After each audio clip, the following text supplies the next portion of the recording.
So we're back here at One Guadalupe to meet with Michael and talk to them about the vision for the organization for the future, more about how they're helping others. And so you could find out more how you can get in touch with them, and if you want, get involved. Let's go. So Michael, can you tell me more about what inspired you to start One Guadalupe to begin with? Well, One Guadalupe was organized because the Guadalupehanon youth, or mostly the Cebuano youth, really want to organize programs for the poor. And we want to unite and empower the residents of Barangay Guadalupe. That's really great. So how did you find the young people that became involved with you so far? Well, it's very overwhelming. A lot are really interested, and a lot are really doing their efforts, their own contributions. You know, when it comes to doing this task, they don't have other, they don't hesitate to do it. They are fully pledged to do these programs because they believe that we need these programs because they were here, they are here, they are part of the community. Thus, they do understand the issues that surrounds the community. That's great. And what about yourself? You know, so many people are overwhelmed with the pandemic and they're at home and maybe struggling with how to get by from day to day. The last thing most people are thinking right now is how to start and help others. They're really focused on just trying to help themselves. What was it within yourself that made you want to start this, especially at this time? Well, in a public health crisis, which is this pandemic, the first priority is actually to prevent from being infected from COVID-19. However, when it comes to well-being, it became a second priority because, of course, it's a matter of survival already.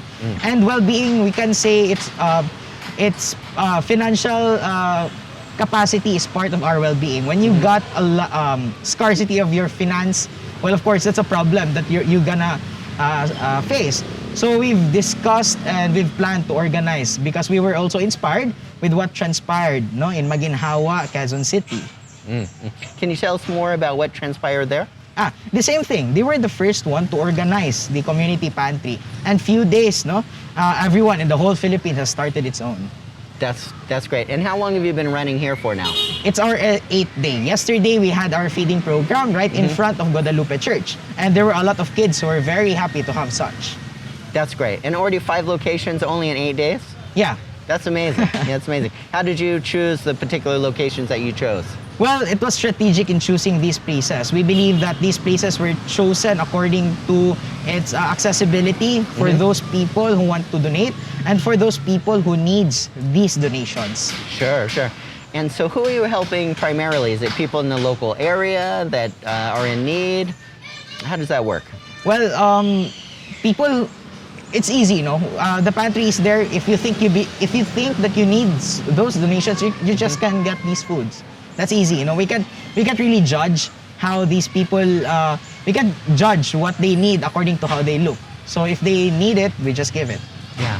So one of the things that I really love about Filipino culture is, I'm probably going to pronounce it wrong, Bayanihan spirit. Yeah, it's Bayanihan spirit.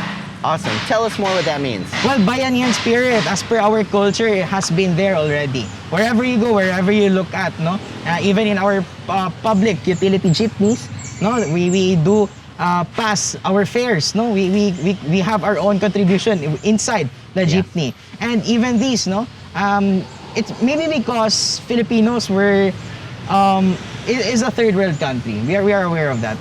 Filipinos have been marginalized. And we are aware that Filipinos are in the situation of facing these difficulties. Thus, we Filipinos as well believe that it's right to help a lot of people. It's right to initiate programs for the poor because it's not easy to be in their state. It's not easy to be in their shoes. Absolutely. Yeah, I really admire that about the culture. I think one of the things on YouTube is often I'll see videos of foreigners that are helping out in different ways. But I think what a lot of people don't see is that what happens far more than that is Filipinos helping other Filipinos. Yes. Absolutely. So what about if somebody is hungry or in need here?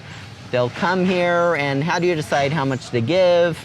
Well, they can get according to their needs, However, so that we can distribute it to a lot of Filipinos, we provided guidelines wherein they can get 3 items only, but they can decide which items they want for as long as 3 items. Sure, sure.